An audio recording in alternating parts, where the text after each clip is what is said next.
people find that whenever they start to train in like a fasted state, it actually feels a lot better than whenever they train in a more fed state. So there are a lot of questions. More powerful than a locomotive. An idea is like a virus, resilient, highly contagious. Able to leap tall buildings in a single bound.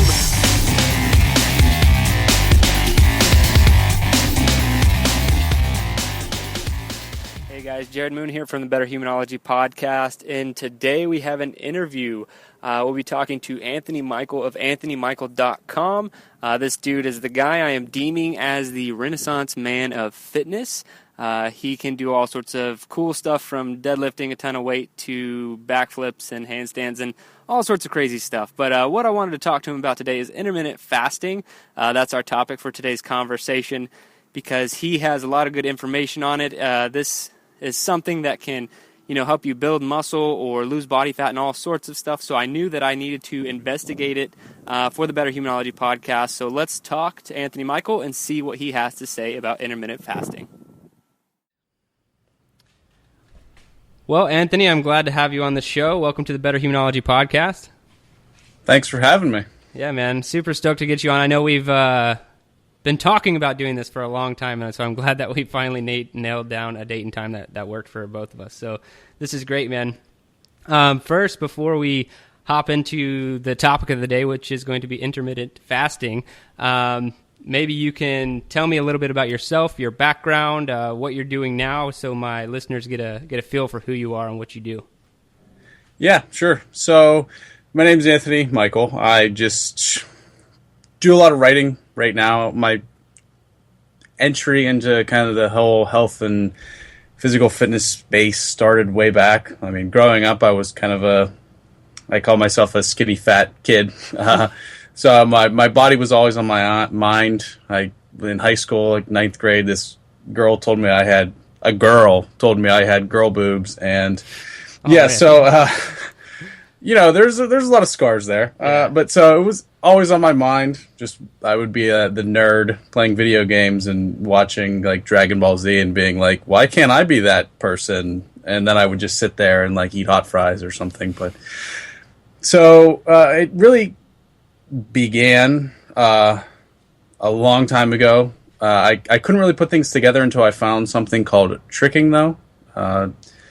So I'll just explain what that is a little bit. Yeah, it's kind of like that would be the next question if you didn't explain it. Yeah, tricking is, if you go to YouTube and type in tricking, it'll, all your questions will be answered. Actually, that'll probably bring you to more questions because it's basically a form, you would call it formerly like freestyle acrobatics, but the word tricking has just stuck for whatever reason, and that's what people call it. So it's a mixture of a lot of martial arts, a lot of like flashy martial arts like wushu.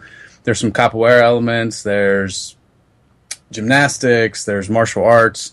It's very similar, I would say, in the same family as something like parkour and free running, only it's a lot more defined, I think, by its martial arts roots. So it's just a bunch of flips, kicks, and twists that are cool looking, I guess you could say. So me and my friends found that on Kaza. I don't know how you say that. Day, man. Yeah, the spawn of Napster, you can say. Yeah. So we found just people doing this weird stuff, and we were like, hey, let's be idiot kids, and because that was like the jackass time period too, where if you didn't do that, you were probably going to go try to hurt yourself anyway, doing something stupid. Yeah, I jumped off a few buildings, not gonna lie. Yes.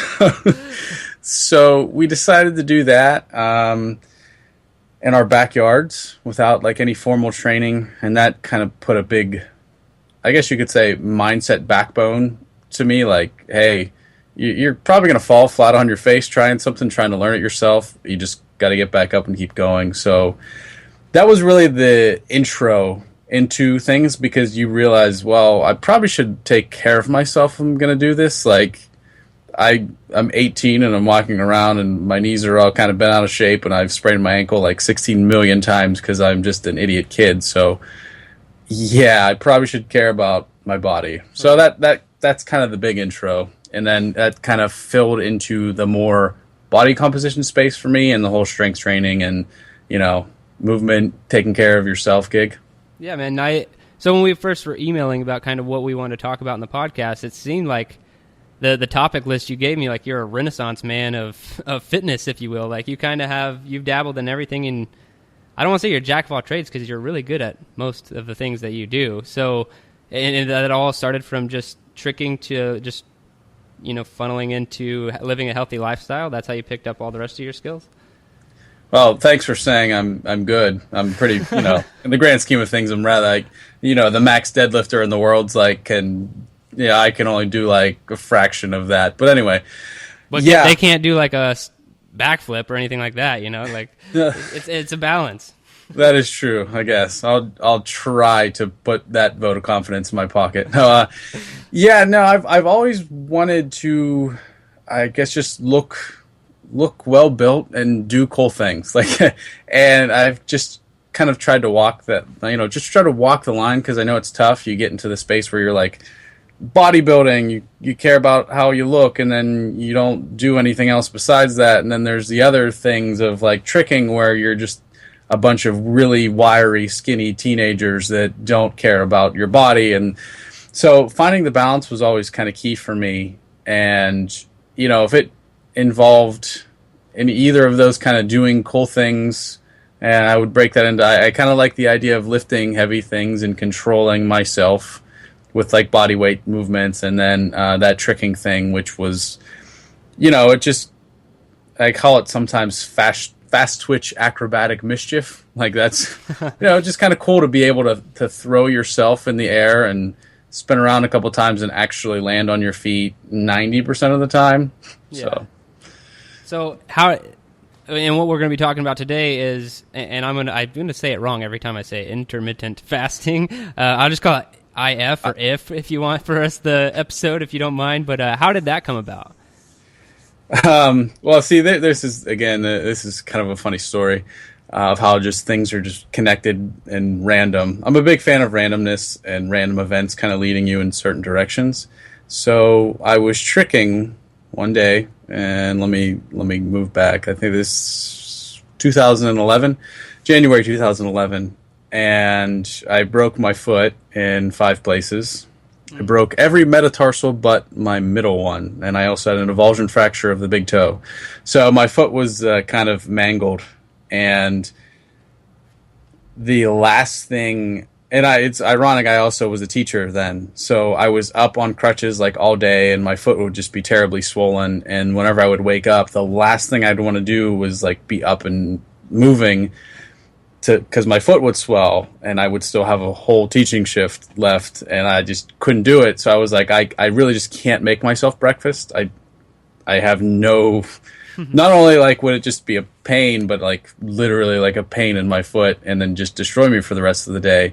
So there were like rumblings at the time where intermittent fasting was just kind of on the surface, and I remember reading an article on Elite FTS by a guy named Martin Birkin, who was just this kind of, I didn't really know what to think of it. At the time, I was like a devout, breakfast-loving, standard kind of meal guy, and I kind of read a little bit of it, and I was like, oh, I can't eat breakfast, and I'm just going to skip off of it. But fast forward to me without cooking ability, I was like, wow, I probably should look into this, because now's the time. Yeah, so it just kind of happened because I think when I started researching IF a few years ago, I was like, I've kind of done this before unintentionally.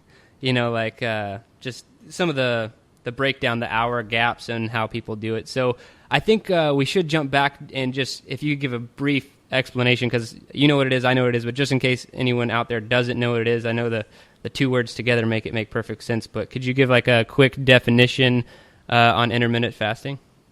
Sure. Yeah. The word intermittent, we'll break that apart. Yeah. That's, that's like not constant. That's kind of like a sporadic. It doesn't really define any sort of time interval or anything like that. And then fasting is the avoidance of either all food or certain kind of food. So, some people will, there's just different levels. And this is what makes intermittent fasting kind of tough to, just pinpoint into is because there's different kinds of fasting. Some people consider fasting from, maybe like meat. They'll just do a meat fast, which is some, a characteristics of some religions where they still eat, they just don't eat any meat, and that can be considered fasting. Other fastings are just no food. You can still drink water. The common ones in the fitness circles right now that most people use are no calorie beverages. So usually it's just a fast would be a period of time where you're only drinking water or like plain coffee or tea, black coffee or plain tea, without much extra in them.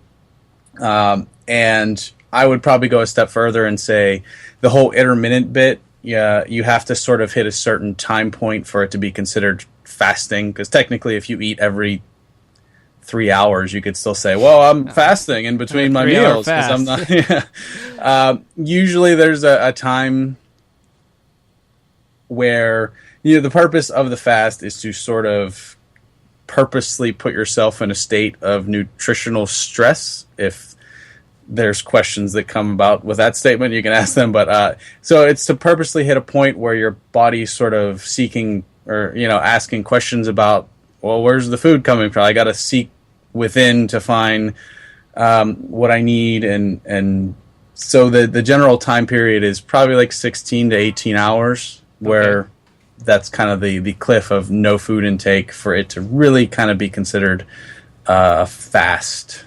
Okay, and so why would anyone want to do this? You said your body starts nutritional stress, your body starts asking questions. What would the benefits be to doing intermittent fasting? It's funny, in the nutrition world is, especially when it comes to sports, there are a lot of things out there, like supplements, that just aren't really well researched. But in terms of the things that are really sort of well researched, there are really only two. And one of them is creatine monohydrate. Mm-hmm. So there's a boatload of research on creatine monohydrate, and there's also a boatload of research on fasting. And in terms of, and this is sort of, intermittent fasting's new to kind of the fitness world, even though I dislike the word fitness because it's just littered with a whole bunch of bad things from the past and gimmicks and ploys and whatnot. But in terms of it being used for the body composition space, it's fairly recent. Although if you date back, like if you look at old bodybuilders like Serge Nubret, you could find a lot of quotes from him saying like, I only eat once per day. And he also said that if you look back at what he said, he's trained earlier in the morning on an empty stomach and blah. But anyway, I'm sure Google is a good guiding light for that. Right, yeah. But in terms of fasting and just the mounds of research being around beyond the body composition space, it's one of the few things documented outside of like calorie restriction that actually is like a thing that's pretty much proven to be healthy for you in a sense of improving even longevity. Okay.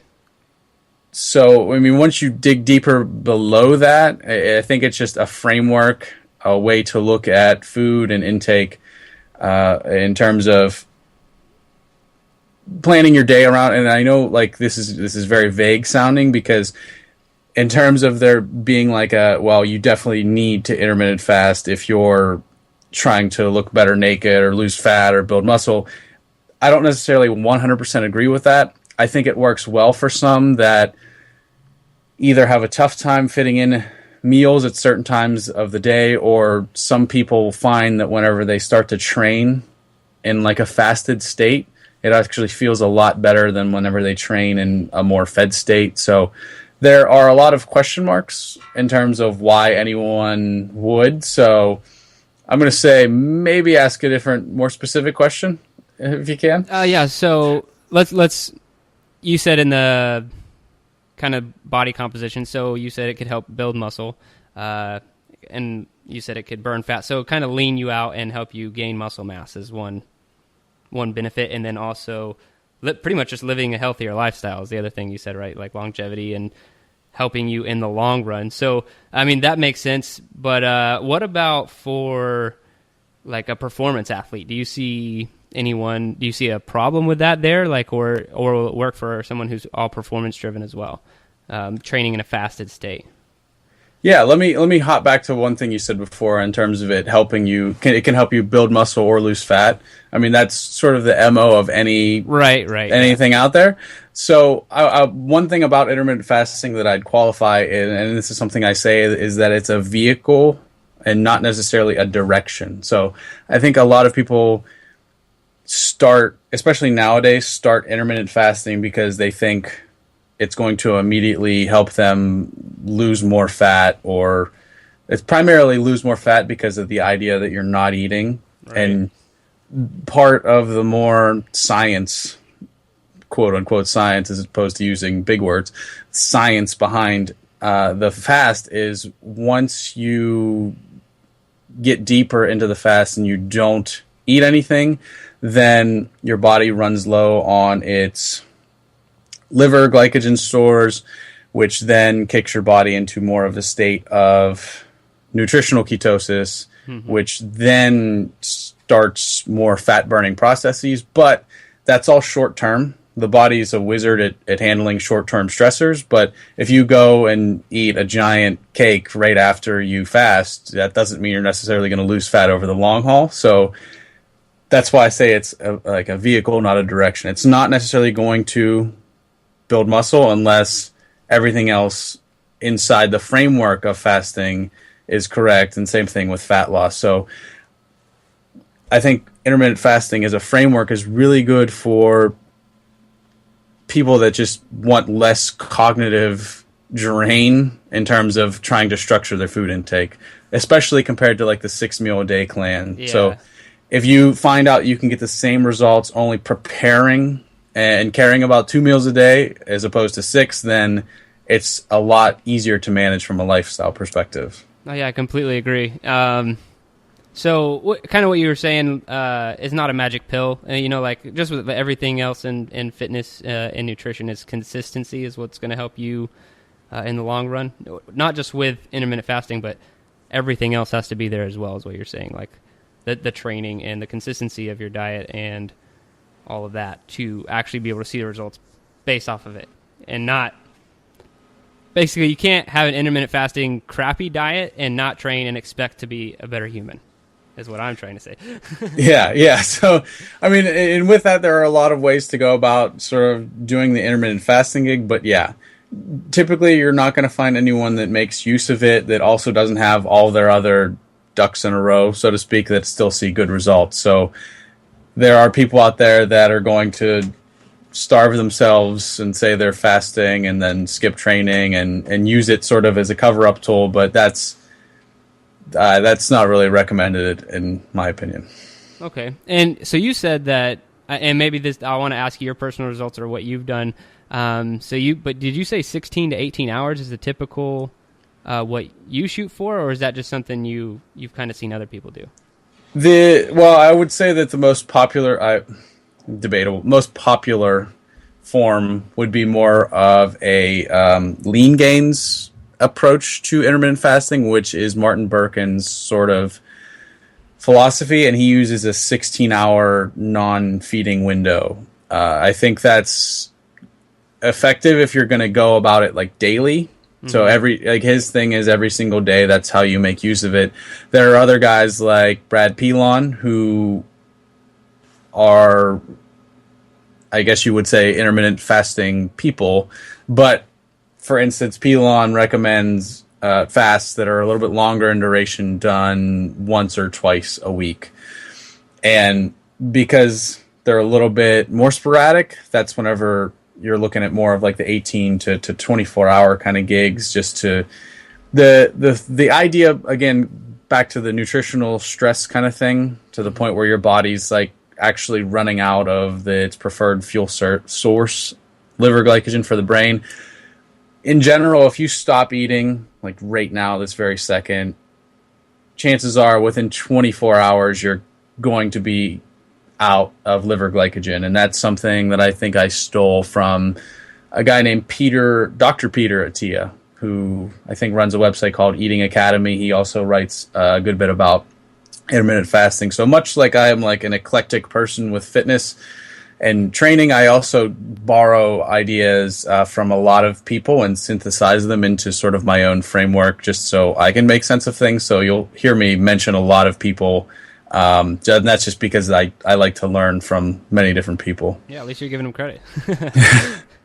All right, so you're saying at 24 hours you'll be out of liver glycogen. So I have a question then. Are you saying that you need to get to that point of glycogen depletion to truly understand the fasting state, or was that just a statement as of kind of how long your glycogen stores may last?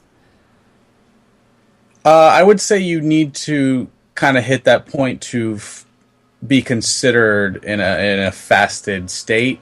And if that's sort of your goal, is to actually hit a state of, like if you go back to the benefits of fasting, even from a health perspective, and there are some theories and ideas that go along with the idea of being in a state of stress. So one of them is whenever you're not getting food from within, your body kind of looks inwards in itself and breaks itself down. And one of the ideas and theories is that it takes the lesser quality cells, the ones that aren't really up to snuff, and it breaks those down first. So in a sense, it's kind of like a cleansing, kind of like garbage disposal, taking all the bad cells and getting rid of them first so that you're left with just sort of the best of the best. And there are a lot of ideas and whatnot that are out there in terms of why it's effective. I don't necessarily say or think that the exact mechanism is nailed down. Personally, I think it's just one of the, a long withstanding history of saying, the people that tend to fast tend to live kind of healthier lives. So, okay. So now I want to hear about your, results or experience with IF. Yeah, sure. So I've sort of been all over the place. I started with the lean gains. That's just because that's what I knew. And that's what was out there. And I have a post on my website. I think it's something about intermittent fasting, like 9 things you should know before you start intermittent fasting. And one of them is it's sort of like a gateway drug in a sense, in that once you realize that you can actually function without food on a regular basis, and you're not going to melt like the Wicked Witch, you kind of just ask yourself well, what are my limits here? What exactly can happen? So I've toyed around with going down to even 1 meal per day, and that's no, just beverages, just the water and the coffee for most of the day, and then eating one giant meal. And I've actually gained muscle, lost fat doing that very effectively. And there's always going to be people that say, and I've seen this said before, if you're intermittent fasting, you're not going to be as muscular as you could be, or they're just going to put all these qualifications on the idea of intermittent fasting. And to be honest, that could very well be the truth. I don't really think that's anything anyone can debate. But just speaking from my personal perspective, I always struggled to get a strong hold on my body composition before I started intermittent fasting. And then once I started fasting, things just kind of started to come together. I started to build more muscle. I started to be able to lose fat a little bit more easily. I don't know if it was just the way I started mentally reframing food, but I started to see progress like I didn't used to. And what's funny about the people that'll say you're not doing it as good as it could be done, those are probably the same people that will turn around and mention some kind of motivational quote about progress instead of perfection. So in my opinion, it's progress, being able to see progress and being able to actually control and manipulate your body. That's worthy. And because intermittent fasting has let me do that, it's something that I have yet to turn my back on still. Well, I mean, yeah, you got if you're seeing results, then it almost doesn't matter. I do get annoyed when other people, and you probably get this too from running a website. Sometimes people want to, pick at the little things on why a technical reason why something might not work, but how about you try it? There's theories, there's studies, whatever, but application. This sounds like a great thing to try to me for two reasons. One, you can benefit from it, like you said, in gaining muscle or even losing fat. But two, the biggest appeal to me is what you mentioned earlier, is the not having to think about food as much, because I want to eat healthy and have good nutrition and everything, but it is super annoying to try and have a 10-hour meal prep day where you can have 6 meals, throughout the rest of the week before your next meal prep day. I'm not saying you shouldn't have a meal prep day, but I'm just saying as opposed to, what would that be, 6 times 5, 30 meals? Am I right? Yeah. Okay. Yeah. So 30 meals of prep. But anyway, just the convenience there is amazing. So I think it's definitely something people should try. Do you have any? I think that's. I don't have much else on IF unless you want to add any your last parting bits on it. No, I would just. I think the real benefit comes, like you said, sort of from just a mental load perspective of, hey, getting over this hump of realizing that you're a human and the thing that you're in control of is pretty amazing, and you actually don't need to freak out if you miss a meal or if you miss breakfast or something. There are a lot of people that, once you start intermittent fasting, you realize that a lot of people that are whiny over missing a meal, and you just kind of look at them and you're like, your body's fine. You're just psychologically freaking out. So right. Just, you can go a lot longer without food, and you can actually perform pretty well without food. I know before I kind of skipped over the question you had with athletes, and I dug into a lot of the Ramadan research with athletes and intermittent fasting. Okay. And everything I've kind of came across was more kind of the break-even perspective, where it didn't really impact performance unless you thought it was going to. Okay, if you have a mental, yeah. Yeah, if you thought, oh, I haven't eaten in a while, I'm going to perform bad, then you performed worse. So, if you know much about kind of the world of behavioral economics and just mindset in general, that kind of makes sense. You tell yourself the story, and your body kind of believes yourself into that. Self-fulfilling prophecy. Yeah. So, but I have a question. I wonder, because I don't claim to be doing intermittent fasting, but I eat early dinner most days, so around 5 p.m. I wake up at 4 a.m., 4:30 a.m., and I train, and I don't touch breakfast until probably 7:30, 8 o'clock. Am I partially doing it? I'm going to have to... this is not barbell math, so I struggle here. So if it's 45s, I can add 45s. But we're looking at 5 p.m. to 12. That's 7. So that's 14 hours, correct? Yeah. Okay. Would I be seeing... Cause, that's just how it works in my schedule. I'm not trying to achieve anything by doing that. That's just, I got to wake up early to train. I don't want to eat before, because I felt like that doesn't help me as much anymore as I... Kind of like you said, back in the day, I used to just mentally be like, oh, I got to have my carbohydrates before. Then ever since I've played with paleo and all sorts of different diets, now I just, kind of dropped that. And I haven't seen a performance drop by not having any calories before I train. But do you think that, because I know I'm right on the cusp, I'm still 2 hours away from that 16-hour. Do you think that that's close to it? Yeah, I would say it's pretty close. And I think the fact that you train... probably it kind of expedites the process. I'm not going to pretend to know for sure. Right. I think that, and this is just my opinion, if you want the sort of more health-related benefits of intermittent fasting, you should probably try to include one longer duration fast per week. So okay. And I think a lot of people get freaked out by the idea of a 24-hour fast, but a 24-hour fast is, let's say you eat dinner at 5 p.m. on Sunday, then come Monday, you just eat dinner at 5 p.m. So you don't eat anything before that. I think to the 24-hour thing does not mean that you don't, like, you can't eat anything one complete day. It just, you have to think of the 24-hour lines between days. So, eat normal on Sunday, maybe have a little bit early dinner, and then Monday just skip everything, and then come 5 o'clock have a smaller. Don't make up for the. I think you shouldn't make up for the calories or protein or any of that stuff that you lost. Mm-hmm. Like, losing it is almost sort of the point, and that's where it becomes an effective weight loss tool. And that, if you do one or two of these 24-hour fasts a week and just have a very, very small meal. Like, if you're a fan of the counting things, and we'll just put numbers, random numbers.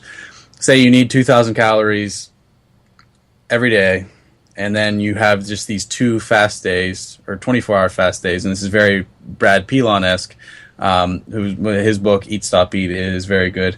Then suddenly, if you have just a very small dinner that's enough to kind of curb you over, let's say it's 500 calories, then in those 2 days, you're automatically minus 3,000 calories. Mm-hmm. So, and if you compare that deficit to, say, trying to go like minus 500 every day during the week, it's a lot more tolerable mindset-wise for people to get in the idea, well, hey, I'm just going to eat a smaller meal these 2 days a week, and then the rest of the time I can eat fairly normal, instead of just trying to always nickel and dime your way to kind of fat loss.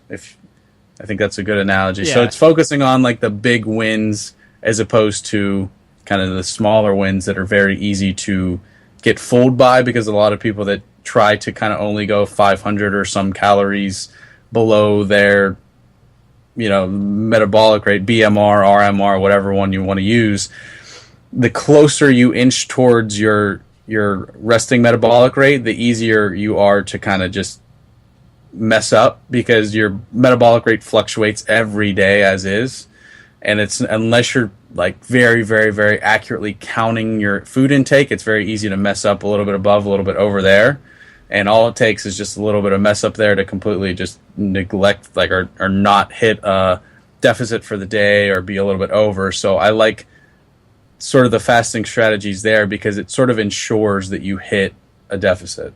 Okay. I think I might give it a try. I might maybe push out my breakfast a little bit further, just to get the 16 on there. But then, I don't know, maybe on like a Saturday or Sunday I'll try like what you said. Because, yeah, I think everyone does look at it how you said, 24-hour fast. Really, they're thinking of like a 36-hour fast where they don't eat for like an entire day, and then that next morning they eat breakfast or something. But you're right, eat dinner tonight, and then not again until tomorrow night. That makes it sound a lot less intimidating when you put it that way. Yeah, and it's a great way to kind of not feel like crap every day. Right. If you're trying to go, and this kind of goes back to, I think I keep saying that it goes back to, I don't think it goes back to anything, so sorry about that. But whenever you're training for performance and you're trying to get enough food to sustain your recovery and whatnot, if you're at a deficit every day, it's very easy to get run down quickly. Mm-hmm. But if you take 1 or 2 days and hit a severe deficit and keep the rest of your days rather constant, then you're going to have better training days, and you're going to feel a little bit better throughout the week, because most of your days your body is not freaking out. Right. And you're not going to hit that giant metabolic decline of starvation mode or whatever, because you're just not starving most of the days. Right. All right, man, I appreciate that. Are you ready for the quick-fire questions of the show? My fingers are crossed. I hope I am. Okay, we'll see. All right, man, first question. What is the hardest workout you have ever done? Definitely 20-rep breathing squats. Yes, those are pretty awful. All right. In your opinion, what's the best activity for building mental toughness? I think there are different levels to mental toughness. So I think if you're trying to grit something out, like, and develop sort of a sustaining power, I think the 20-rep breathing squats are pretty close to there. But me personally, because I'm a nerd and I like to overthink things, I think doing some sort of acrobatic thing that sort of challenges your brain to kind of just envision the world a little bit differently. Like It's almost like you're thinking in a different dimension. Yeah. Just to kind of reconfigure what you think is possible. Like landing a backflip was a very important moment in my life, because you take something that you think's like just impossible or not something you can do, and then you do it and you're like, well, what else can happen? Yeah. Dude, I know I emailed you about it a few weeks ago, but I got to get that backflip under control. Mine's pretty cool. It's not hard at all. You can do it, man. Yeah, there's something about, I don't know, I do this big, I don't know if it's like a somersault. I think I do a backflip. Other people look at me and they're like, that's pretty cool, but that's not a backflip. All right, man. If you could only have one piece of equipment to train with for the rest of your life, what would it be? Probably gymnastics rings. Okay. Yeah. I'm sorry. I'm torn there between a barbell or gymnastics rings, but I think I think rings are just funner. Yeah, you have more stuff to do. Yeah. Cool. All right, man. This is the most important question of the show, since we are the Better Humanology podcast. The best advice you have for becoming a better human, 100% open-ended. Try to be unbiased. And what I mean by that is, I think it's really easy to kind of believe a story that you want to believe. Like, so if you do a program or something and it didn't work, you might pinpoint it on something that necessarily shouldn't be pinpointed on. And it's very easy to kind of do that in a lot of things. I would just try to be as objective as possible when evaluating progress and just trying to make sense of everything, because the body is a very, very just... I don't want to pin it on you, but I can't really just comprehend the complexity of all of it. Like, it's unlike, you can compare it to a car and fuel whenever you're talking about food, or computers and hardware, software, but in reality, it's nothing compared to those things, because it's biological tissue that can kind of construct itself. So I would just say, just try to look at things as objectively as possible. That's a really good point, man. And that's something I bring up often when I if I'm coaching somebody or whatever, if they're like, I didn't hit my 90% of my max today. And I always try to explain, you're not some sort of machine that has like an actual 90% maximum. Like you might be around the strength level, but you're 90% based off of what you ate today, how much you slept last night. Everything might be a little bit different day to day. So I just want to throw that in there because I'm in complete agreement with that. And I think that looking at your body in progress objectively is a really good way to go about things. Cool. All right, man. Where can people find out more about you or learn about what you're doing? You can go to my website or just Google Anthony Mychal, and I would leave it at that, but I do want to caveat that you spell Mychal Mychal, so that's always a good thing to know. All right, man. Go check out his website. It has a lot of cool stuff. He actually sent me an article on how to do that backflip, so I'm going to try and get that accomplished this summer, one of my goals. So appreciate that, man. I will be reaching out to you probably to, maybe update you on my progress, because I will fully credit you if it happens. All right, man. I appreciate you being on the show. Thanks for having me. Thanks, man.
your best.